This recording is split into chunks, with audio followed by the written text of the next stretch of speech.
told later that the worst had happened. The axe has always been there. As soon as I bought the car, I bought the axe for my security. At around 10 a.m., she laid on the ground, motionless, dead. Blood spattered all over the scene. Passers-by scared to the bone. She only managed one scream. This is the story of the most foul murder to be recorded in the history of Kenya. The story of Ivy Wangechi and how the killer monitored her moves closely. If it's the first time here, kindly subscribe to this channel and make sure you turn on the notification bell so that you don't miss out on future videos on this channel. Miss Ivy Wangechi, the medical student whose promising life was brutally ended after she was killed by a man described by her friends as a former schoolmate who was obsessed with her. That the two were childhood friends who schooled together in primary school between the years of 1998 to 2003. The sixth-year medical student at Moi University of Medicine started the day in high spirits, as usual, speaking freely and sharing jokes with some of her patients as she did her routine rounds in Nyayo General Ward at the Moi Teaching and Referral Hospital in Eldoret, where she was doing her final set of practical exams before her graduation later that year. As she did the rounds, she was oblivious of what Mr. Naftali Kinuthia was planning. The two hailed from Thika, and Mr. Naftali Kinuthia was monitoring her movements. He had earlier arrived at the hospital and parked his car close to the accident and emergency wing without raising any suspicions.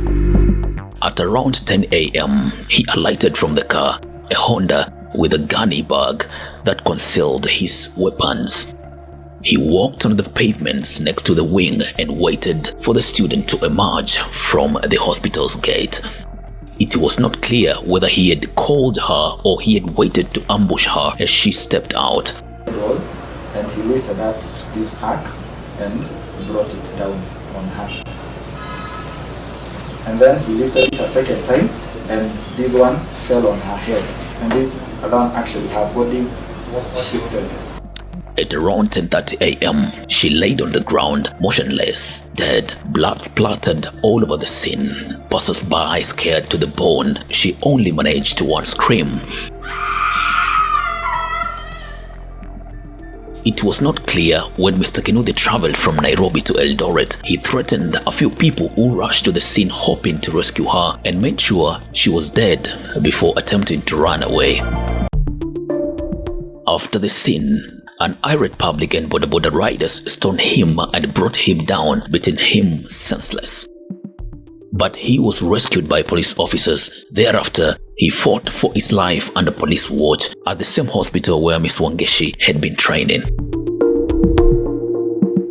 The details of the motives were scanty. A student close to Miss Wangechi said that she on many occasions confided in him about the man who had been stalking her for a year. The student, who requested not to be named in this investigation, said the man had asked her to be his girlfriend and even promised to marry her. And when I reach out, she comes and tells me, send me 5,000 first if you want us to talk. Now this was what I was preparing. So I sent the 5,000 and I'm expecting us to talk. Next thing I know, I'm not public. Not even in our best moments. Never saw her. So I thought she was doing it to rub it to my face. He said, and I quote, Wangechi showed us the messages he had been sending to her expressing his love. She told us they were schoolmates in primary school, but had lost touch until last year when they met on Facebook. End of quote. They soon exchanged contacts, and within no time, he expressed his love for her. But Miss Wangechi told him off, promising him to be just a friend like all her former classmates. However, Mr. Kinuthia is said to have persisted. He sent her gifts, and at one point, he even bought her a phone. She wanted to return it, but friends convinced her to use it instead. When the stalking persisted, Miss Wangechi changed her phone number in January. but the man managed to get her new number and picked up from where he had left off. It's not known what happened between that time and during that fateful day when the man who was said to be working for a betting company in Nairobi killed her. Investigations were conducted, and the first place to investigate was at the Moi University. Here, they found the Vice Chancellor, Isaac Kosgei, who had a hectic time trying to calm the students down.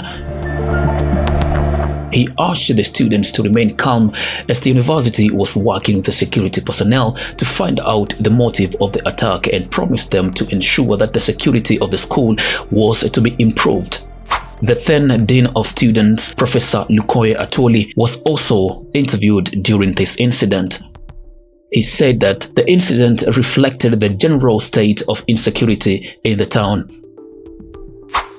Wait for part 2 of this story. We'll be uncovering the most foul death or murder of Ivy Wangechi by Naftali Kinuthia. And if you've reached at this point, it means that you really resonate with our stories in here. So we urge you to subscribe to this channel and put a thumbs up on this video, and remember to turn on the notification bell so that at least you don't miss our updates immediately we upload a new video. My name is King Matela on Instagram.